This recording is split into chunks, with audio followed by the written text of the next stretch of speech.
ಎಲ್ಲರಿಗೂ ನಮಸ್ಕಾರ. ಕನ್ನಡತಿ ಗೃಹಿಣಿ ಕೈರುಚಿಗೆ ಸ್ವಾಗತ.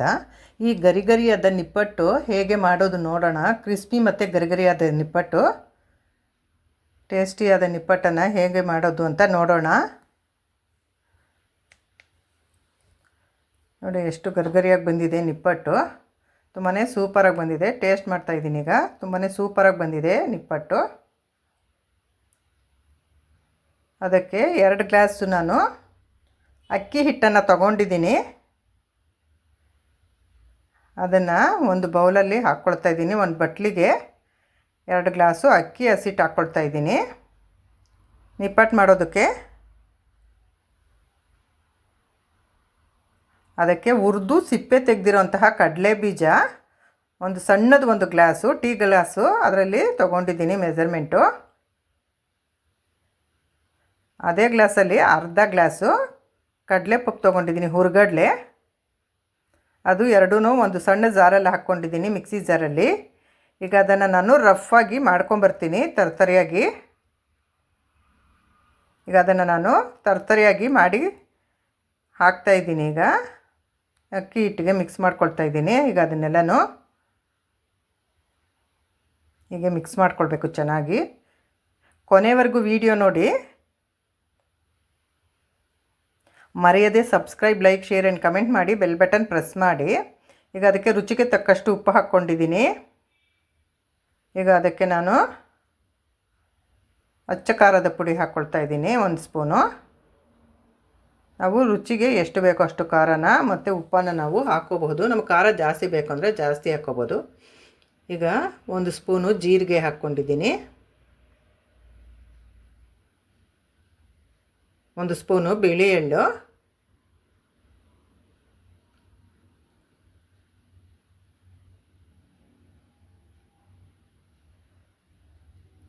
ಕಾಯಿಸಿರೋಂತಹ ಎಣ್ಣೆ 4 ಸ್ಪೂನ್ ಹಾಕ್ಕೊಂಡಿದ್ದೀನಿ. ಈಗ ಅದನ್ನೆಲ್ಲ ಹೀಗೆ ಚೆನ್ನಾಗಿ ಮಿಕ್ಸ್ ಮಾಡ್ಕೊಳ್ಬೇಕು. ಎಲ್ಲ ಉಪ್ಪು ಖಾರ ಎಲ್ಲ ಹಿಟ್ಟಿಗೆ ಹಿಡಿಯೋ ಹಾಗೆ ಮಿಕ್ಸ್ ಮಾಡ್ಕೊಳ್ತಾ ಇದ್ದೀನಿ.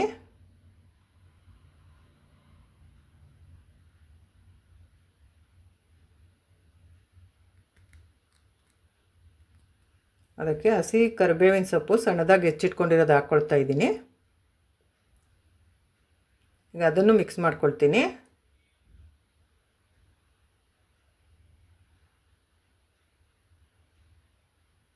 ಹೀಗೆ ಎಲ್ಲನೂ ಚೆನ್ನಾಗಿ ಮಿಕ್ಸ್ ಮಾಡ್ಕೊಳ್ಬೇಕು.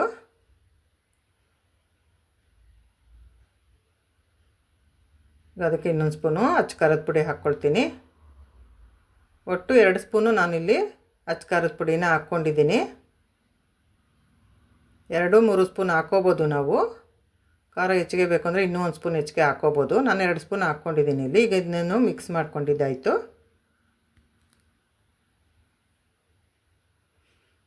ಈಗ ಅದಕ್ಕೆ ನಾನು ಬಿಸಿನೀರನ್ನು ಕಾಯಿಸಿ, ಬಿಸಿನೀರಿನಿಂದ ನಾನು ಹಿಟ್ಟನ್ನು ಕಲಿಸ್ಕೊಳ್ತೀನಿ.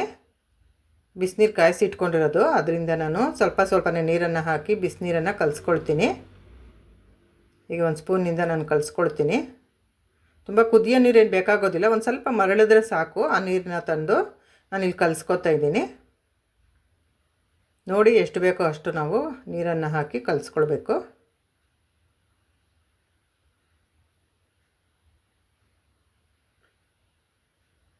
ಹೀಗೆ ಮಿಕ್ಸ್ ಮಾಡ್ಕೊಳ್ತಾ ಇದ್ದೀನಿ. ಈಗ ಚೆನ್ನಾಗಿ ನೀರು ಹಿಟ್ಟನ್ನೆಲ್ಲ ಮಿಕ್ಸ್ ಮಾಡ್ಕೊಳ್ಬೇಕು. ಹೀಗೆ ನಾವು ನಿಪ್ಪಟ್ಟನ್ನು ಮನೆಯಲ್ಲಿ ಮಾಡಿಕೊಂಡು ತಿನ್ನಬಹುದು. ಬೇಕರಿಯಿಂದನೇ ನಾವು ತಂದು ತಿನ್ನಬೇಕು ಅಂತ ಏನಿಲ್ಲ. ಮನೆಯಲ್ಲಿ ಮಾಡಿಕೊಂಡ್ರೆ ರುಚಿ ಎರಡೂ ಚೆನ್ನಾಗಿರುತ್ತೆ, ಆರೋಗ್ಯಕ್ಕೂ ಮತ್ತು ಒಳ್ಳೆಯದು. ಹೀಗೆ ಸ್ವಲ್ಪನೇ ನಾವು ಆಗಾಗ ಮಾಡ್ಕೊಳ್ತಾ ಇರ್ಬೋದು. ಮನೆಯಲ್ಲಿ ಮಾಡಿ ಮಕ್ಳಿಗೂ ಕೊಡಬಹುದು, ದೊಡ್ಡವರು ವಯಸ್ಸಾದವರು ಎಲ್ಲರಿಗೂ ಮಾಡ್ಕೊಂಡು ತಿನ್ನಬಹುದು ಇದು ನಿಪ್ಪಟ್ಟನ್ನು.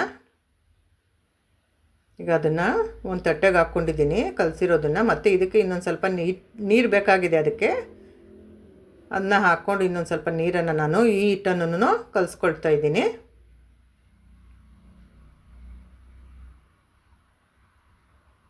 ಹೀಗೆ ಕಲಿಸ್ಕೋಬೇಕು.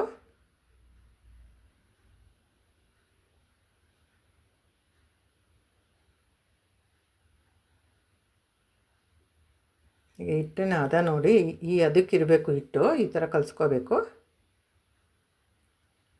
ಈಗ ತಣ್ಣಗಾಗಿದೆ ಬಿಸಿನೀರೆಲ್ಲ ಹಾಕಿರೋದು. ಈಗ ಇದನ್ನ ನಾನು ಕೈಯಿಂದನೇ ಕಲಿಸ್ಕೊಳ್ತೀನಿ. ಈಗೆಲ್ಲ ಕೈಯಿಂದನೇ ಕಲಿಸ್ಕೊಳ್ಬೇಕು.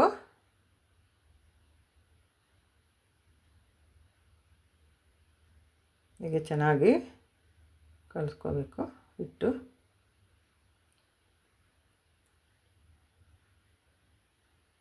ಅದಕ್ಕಿರಬೇಕು ನೋಡಿ ಹಿಟ್ಟು. ಇಷ್ಟಿದ್ರೆ ಆಯಿತು ನಿಪ್ಪಟ್ಟು ಮಾಡೋಕ್ಕೆ.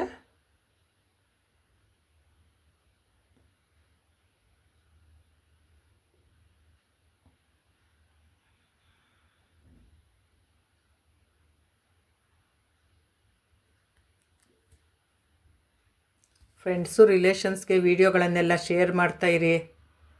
ಹೀಗೆ ಸಪೋರ್ಟ್ ಮಾಡ್ತಾಯಿರಿ. ಮರೆಯದೆ subscribe, like, share and comment ಮಾಡಿ. ಬೆಲ್ ಬಟನ್ ಪ್ರೆಸ್ ಮಾಡಿ. ಆಗ ಮೊದಲಿಗೆ ವೀಡಿಯೋಗಳು ಬರುತ್ತೆ, ನೋಟಿಫಿಕೇಷನ್ ಬರುತ್ತೆ. ಆಗ ನೀವು ಮೊದಲಿಗೆ ವೀಡಿಯೋಗಳನ್ನೆಲ್ಲ ನೋಡಬಹುದು. ಈಗ ಅದರಿಂದ ನಾನು ನಾದ್ಕೊಂಡಿದ್ದಾಯಿತು. ಹಿಟ್ಟೆಲ್ಲ ಚೆನ್ನಾಗಿ ಬಂದಿದೆ.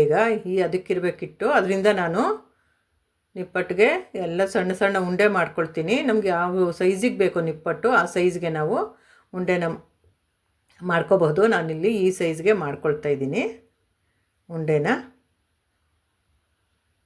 ಹೀಗೆ ಉಂಡೆನ ಮಾಡ್ಕೊಳ್ಬೇಕು. ಮೊದಲೇ ನಾವು ಉಂಡೆ ಮಾಡಿಕೊಂಡು ನಿಪ್ಪಟ್ಟನ್ನು ಕರಿಯೋದಕ್ಕೆ ಶುರು ಮಾಡ್ಕೋಬೇಕು.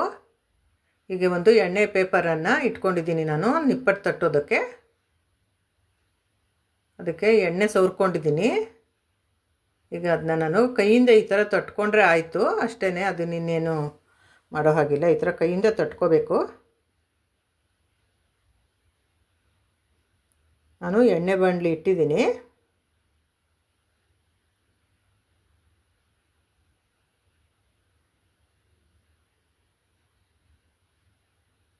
ಹೀಗೆ ಕೈಯಿಂದ ತಟ್ಕೊಂಡ್ರೆ ಆಯಿತು ನಿಪ್ಪಟ್ಟು. ತುಂಬ ದಪ್ಪಗೂ ತಟ್ಟೋ ಹಾಗಿಲ್ಲ, ತುಂಬ ತೆಳ್ಳಗೂ ತಟ್ಟೋ ಹಾಗಿಲ್ಲ, ಮೀಡಿಯಮ್ ಆಗಿ ಇದಕ್ಕೆ ಈ ಥರ ತಟ್ಕೊಳ್ಬೇಕು.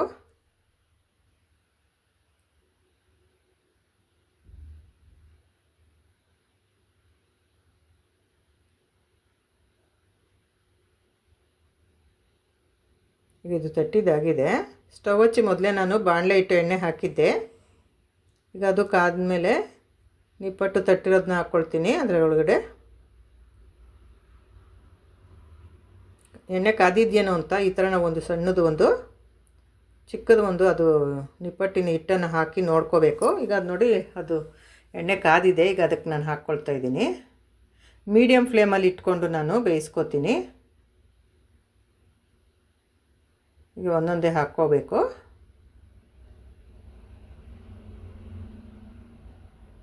ಅದು ಬೆಂದ ನಂತರ ಒಂದು ಸ್ವಲ್ಪ ಬೆಂದ ಮೇಲೆ ಒಂದು ಸೈಡ್ ಬೆಂದ ಮೇಲೆ ನಾನು ತಿರುವಾಕೊಳ್ತೀನಿ ಅದನ್ನ.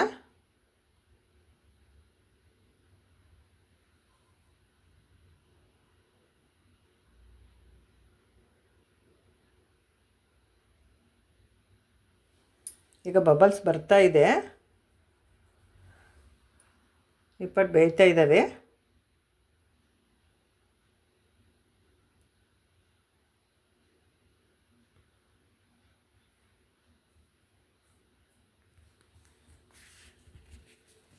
ಸ್ಟವ್ ಪೂರ್ತಿ ಎತ್ತೋದ್ರಿಂದ ಅದು ಸಿಯೋ ಚಾನ್ಸಸ್ ಇರುತ್ತೆ. ಹಾಗಾಗಿ ಸ್ಟವ್ ಪೂರ್ತಿ ಎತ್ತೋದು ಬೇಡ.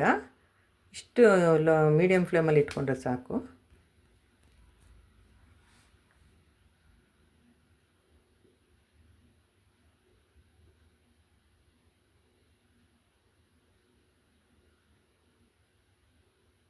ಇದು ಒಂದು ಸೈಡ್ ಬೆಂದಿದೆ. ಈಗ ನಾನು ಅದನ್ನ ತಿರುವಾಕೋತೀನಿ. ಹೀಗೆ ತಿರುವಾಕೋಬೇಕು. ಬಬಲ್ಸ್ ಕಮ್ಮಿ ಆಗಿರುತ್ತೆ, ಆಗ ನಮಗೆ ಗೊತ್ತಾಗುತ್ತೆ ಒಂದು ಸೈಡ್ ಬೆಂದಿದೆ ಅಂತ. ಈಗ ಇನ್ನೊಂದು ಸೈಡ್ ಬೇಯಿಸ್ಕೋಬೇಕು.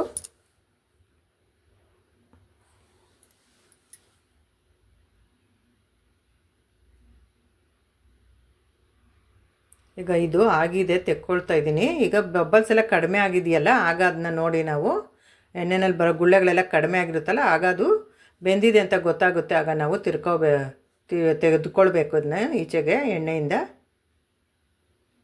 ಗೋಲ್ಡನ್ ಬ್ರೌನ್ ಕಲರ್ ಬರೋವರೆಗೂ ಬೇಯಿಸ್ಕೋಬೇಕು. ಜಾಸ್ತಿ ಏನು ಬೇಯಿಸ್ಕೊಳ್ಳೋದು ಬೇಕಾಗಲ್ಲ. ಈಗ ಅದನ್ನು ತೆಗೆದಿದ್ದಾಯಿತು. ಮತ್ತೆ ಇನ್ನೂ ಒಂದು ಸ್ವಲ್ಪ ಹಾಕ್ಕೊಳ್ತೀನಿ. ನಿಪ್ಪಟ್ಟು ಎಣ್ಣೆ ಕಾದಿದೆ. ಈಗ ಒಂದೊಂದೇ ಹಾಕ್ಕೋಬೇಕು. ಈ ಸಲ ಮೊದಲು 3 ಹಾಕ್ಕೊಂಡಿದ್ದೆ, ಈಗ ನಾನು 4 ಹಾಕ್ಕೊಂಡಿದ್ದೀನಿ ಎಣ್ಣೆಯಲ್ಲಿ.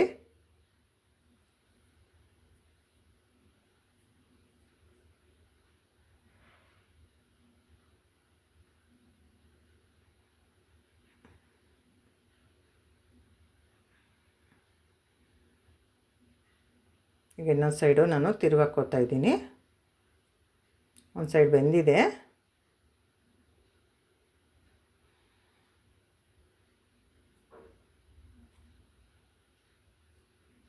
ನಾವು ನಿಪ್ಪಟ್ಟನ್ನು ಮನೆಯಲ್ಲಿ ಮಾಡಿ ತಿನ್ಕೋಬಹುದು. ಹೊರಗಡೆ ಬೇಕ್ರಿಗಳಿಂದ ತಂದು ತಿನ್ನೋದಕ್ಕಿಂತ ಮನೆಯಲ್ಲೇ ಮಾಡಿದ್ರೆ ರುಚಿ ಆರೋಗ್ಯಕ್ಕೆ ಎಲ್ಲದಕ್ಕೂ ಒಳ್ಳೆಯದು.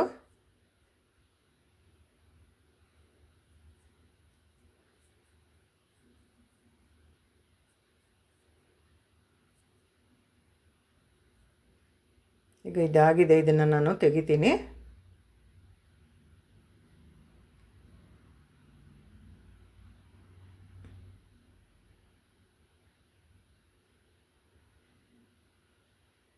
ಹೀಗೆ ಒಂದು ಸ್ವಲ್ಪ ಎಣ್ಣೆನ ನಾನು ಸೋರಿಸಿ ಇದನ್ನ ತೆಗೋತೀನಿ.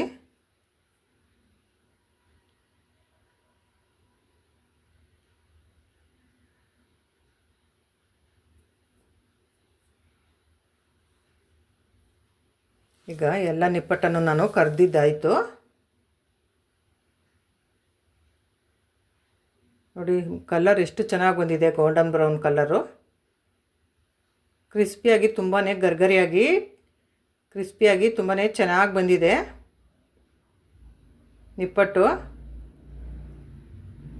ಮಧ್ಯದಲ್ಲಿ ಕಡಲೆ ಬೀಜ, ಕಡಲೆಪಪ್ಪು ಎಲ್ಲ ತಿಂತಾ ಇದ್ದರೆ ತುಂಬಾ ಚೆನ್ನಾಗಿ ಸಿಗ್ತಾ ಇದೆ ಬಾಯಿಗೆ. ಸೂಪರಾಗಿದೆ ಇದು ನಿಪ್ಪಟ್ಟು. ನೀವು ಮಾಡಿ ಮನೆಯಲ್ಲಿ ಹೇಗಿದೆ ಎಂದು ಕಮೆಂಟ್ ಮಾಡಿ ತಿಳಿಸಿ.